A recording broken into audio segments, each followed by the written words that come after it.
Българско. Благодаря ви за днес. Сега ще продължим с една, може би, по-интересна, така за тези диджитали теми. Тема Харо вълната.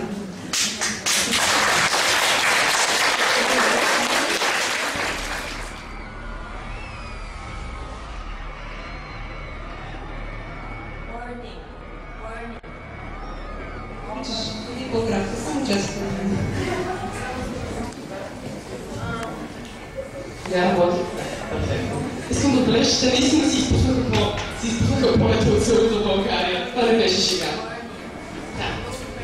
Първо искам да попитам нещо. Колко от вас слушат кей-поп? Добре, по-добре на въпрос. Колко от вас не слушат? Така, значи сте дошла, не мога да изляза. Предполагам, че всичко, което ще ви кажа, ще бъде в общи линии ясно и ще сте, да кажа, запознати с темата, но започвам с първотели на Харо. За да ме спря да ми прави жестове. Те на Харо се заражда в 1999 година, когато популярната култура в Корея, част от музика, кино, мода, Старкрафт, трябва да калежим всички, които обичат, но е става много популярна в Азия. Най-силно, така да кажем, се забелязва Харо вълната в Япония по една много проста причина. В света има два огромни музикални пазара. Единият е американския, който, както всички знаем, най-големия. Вторият е японския, който макар и с доста по-малки проценти, как да кажа, стабилна конкуренция на американския пазар. Благодарение на това и на най-вече на нараждането на YouTube и социалните мрежи и всичко останало, в последните 6-7 години корейската музика успява много активно да навлезе в Япония, да завладее този пазар, след което да продължат експанзия към Европа и останалата част от света.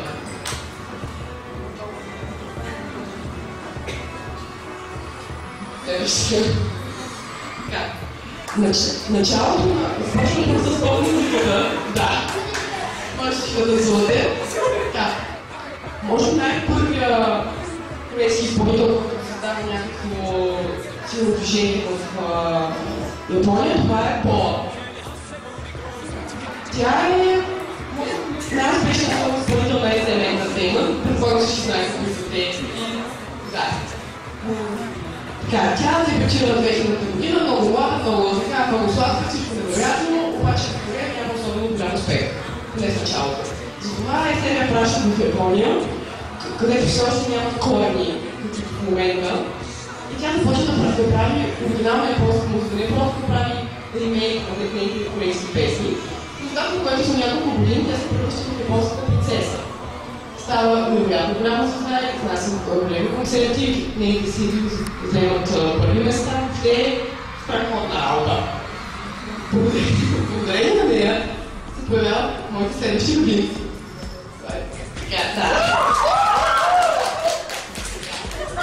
Значи, кажа още с дума, тя е много посочна.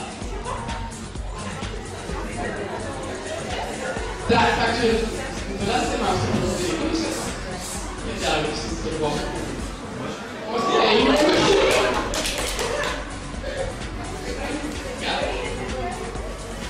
Рейн може да е преди тях, обаче ще е доста по-успешни.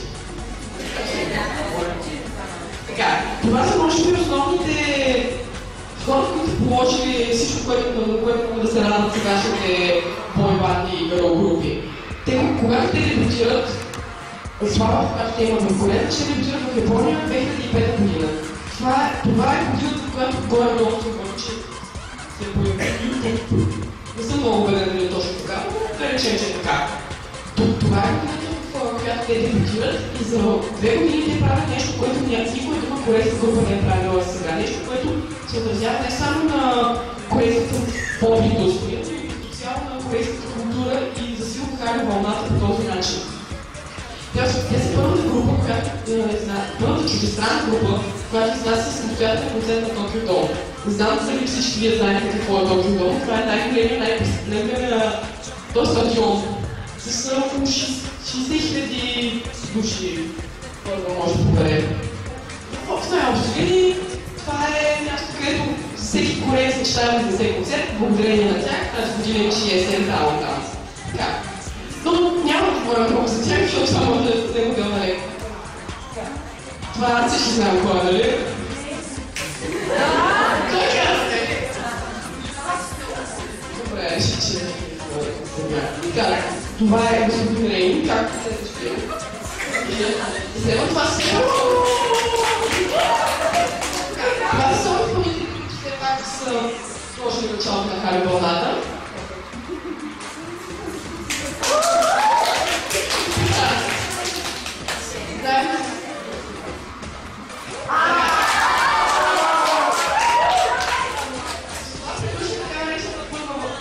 Вълна на поп-филми. Това са хората рухи. Дадох някакъв статия на начало, че ми отдача да се умея някакви, като ми слага просто с тях. Благодарение на тези хора, в момента ние се радваме на K-pop. Ако не бяха с те, да, преди SS и тях изирам спокойно, ако не бяха тези, най-вероятно тази музика нямаше да си на нас, най-вероятно ще не може да съществува. Макар че може и за предния ще се отняше колко и удобно. Но, подробности. Благодарение на тези хора, в момента се радваме на всичко това. Не знам дали може да разбирате какво огромно значение имат музикалните индустрии, защото за последните години се забелязва голям ръст на желанието хора извън Корея, извън Азия, да се занимават с корейска култура, да учат корейски език. Да готвят корейска храна. Нещо, което не разбирам, все пак. Така, това нещо се казва. Това е мен втората Хари вълна, групите, които се дебютират след 2007 в Корея и през последните 2-3 години буквално помитат пазара в Япония. Ама буквално. Това са в момента правят по-големи продажи, колкото утвърдени японски артисти, огромни звезди. Това са Кара, следващите. Да, Красавица беше също милонично. Шайни. Друго нещо, което трябва да се спомене за изпанската в Япония е, че всъщност началото на Хари вълната в Япония се дава не толкова от корейската музика, тя просто разширява това нещо. А от следващата драма, така, това е повод за стили. Соната е първата корейска драма, която превръща корейската култура в мания в Япония. Благодаря въпросния главен актьор. Да. Е човека, който превръща така наречения глав сама. Огромна звезда, която бива страшно обожавана и обичана в цяла Япония. И дава началото да се кара движението. Преди няколко години, която в Корея отбелязали са доста ниски рейтинги, изключително слабо представена. В Япония се превърнали в най-големите хитове, в резултат на което господин Джак Ресо стана в момента. В момента е най-големата звезда в Азия. Той ще изнася също соло концерт на този филм, което е страхотно впечатление. Извън Азия, извън Япония, защото все пак Азия не се състои само от тези няколко острова. Най-вече в Китай, Тайланд, Сингапур, Малайзия и останалите държави.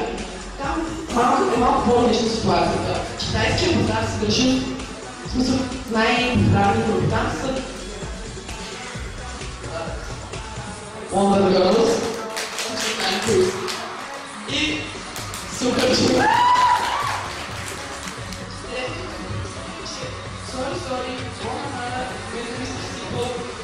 въобще индийските песни са начало участват в Тайван и Китай. Не останаха китайски артисти, които да се защитават, че там просто се чуш тези 13, от време на време 10, от време на време 7 човека. Моля, 13 плюс 2 говори с улична елките. Айде сега. Няма да си говорим за книги за 13 плюс 2. Как? Да, което го прием, се много известно в Тайланд, благодарение на се заради, които всъщност правят нещо, което малко групи правят, дебютираха първо в Китай, после в Япония.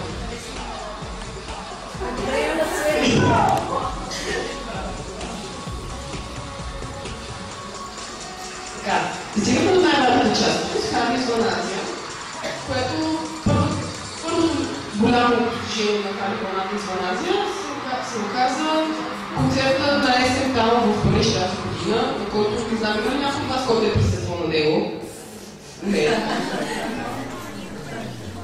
Така, този концерт беше проведен в зала Зенит в Париж, която е една изключително известна информирана зала, в която няколко години няколко дни и звезди направиха концерти, с които показваха, че има голям интерес към азиатската култура като цяло. И положението на есен е страхотно, защото след това последен концерт в Нью Йорк, като лятото имаше концерт в LA. Да, това е нещо, което се намага. Big Bang спечелиха Worldwide Actor, там някакви награди на MTV. Не знам кой точно. Европейските, благодаря. Което също е страхотен успех, защото победиха колко спорт категорията бяха Бритни Спирс и... Не, изведнъж още някакви няма, че победиха по-приоритетата. Спечелиха наградата, то беше национално симпатичен. Да, това всъщност сте вие. Да, това сте вие, когато беше въпросното интервю. Това пак е няколко дрейна мрача, защото я бяха 60... Колко беше? 90 беше, да, 90 дни. Аз поставих ги бъда 60, бяха 70 поредни дни на номер едно в класацията на Popcorn. Нещо, което между другото искам да ви го все пак го отбелязвам в собствения си Twitter и то няколко пъти. Правилно да се кипея да не. Значи, принципен български сериал, който беше излъчен в България, както се знаем, ще дава пъти любов. Но това е сериал, който наистина даде най-голямо, да кажа, най-голямо отзвук, точно така. Най-голямо отзвук в творци поди много филми и много хора, които преди това не се интересуваха от корейска култура, от азиатска култура, бяха изключително заинтересовани, впечатлени от изпълнението, от героите, от начина, по който се развива един корейски сериал. Това е нещо, което всички вие знаете. И както не знам, че всичките буквално вчера тръгна, доколкото спомням, вчера тръгна паста по БНТ. Те бяха също щастливи, когато го гледат. Така, това вече сме и ние, не само вие. Предпосрещането на корейския премиер. Благодаря на тази веси, след това ние получихме покана от корейския посланик и с посолство отправихме, не знам колко от вас са участвали в подписката за да поканим Харли Звъназия в България, но ние предадохме на посланика, надявам се да бъде доволен от този факт, да отправим молбата си да бъдат И Джунги, Джак Гънсън и Ким Йон Джунг да бъдат поканени в България. Да, ще видим доколко ще дойде някой от тях, тъй като един е в казармата, а други най-вероятно трябва да дадат казармата някакъв. Но все пак. Марина, как можа да забравя, че имате най-големи корейски звезди? Един господин, който споменате в казармата, им остава точно около 90 дни. 90. Да, тук стои ето да науча.